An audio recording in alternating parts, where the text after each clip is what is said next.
For children who have physical or learning disabilities, feel frustrated, sad, anxious, or embarrassed. Kids with disabilities tend to have higher levels of emotional concerns like depression or low self-esteem. But overcoming that can help your child build resilience. Brittany Hammond is a mental health navigator with Kids Minds Matter. She joins us for this Mental Health Monday. Thank you for being here. Brittany, not only do you work with these children and their families to navigate issues in school, you have some personal experience here. Yes, and thank you ladies for having me here. Yes, unfortunately, like my brother, he was diagnosed early and was able to get services, and I went through the educational system without getting any services.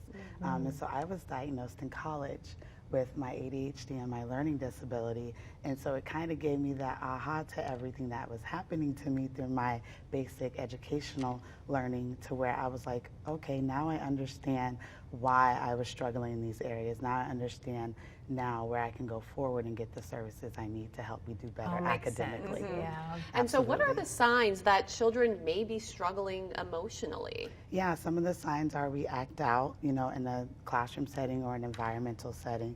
Sometimes we have headaches and stomach aches on a consistent basis, and sometimes we just pull away and disconclude ourselves from the activity that's happening around us. And that's the last thing we want our children to be doing, Yes. Brittany. So the big question this morning for parents who feel a little bit lost out there, how can we support our kids who have learning disabilities or difficulties? Well, the first way we can support is by empathizing and understanding and talking to our children about how they're feeling and what they're going through, may it be at school, at home, and that's the first way we can support. And then also with parents, talk to your PCP providers, talk to your teachers about what you're seeing with your child, and kind of get that support behind you to kind of move forward. So as parents, that's what we can first do to support our children that are struggling emotionally with a disability. What are some direct questions parents, because we're in summertime right now, Yes. they can be asking their kids to really tap in and understand where are we at right now and how are you feeling?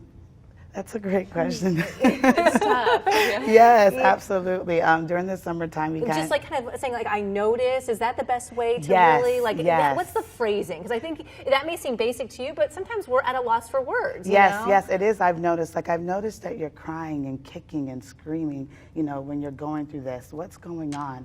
How can I help you?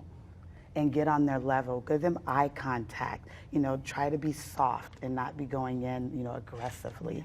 So those are ways, other approaches that you can meet, and then they'll start opening up, and then you'll get down to the root of why that was happening. I know that seems so basic for you, but it helps us. I didn't mean to stump you there, Brittany. No, it's okay. It's Kids okay. Minds Matter with Lee Health. KidsMindsMatter.com is a fantastic resource. Yes. A lot of things that we talked about. Thank you for being here. Thank you for having me, and have a Thank wonderful you. day, ladies.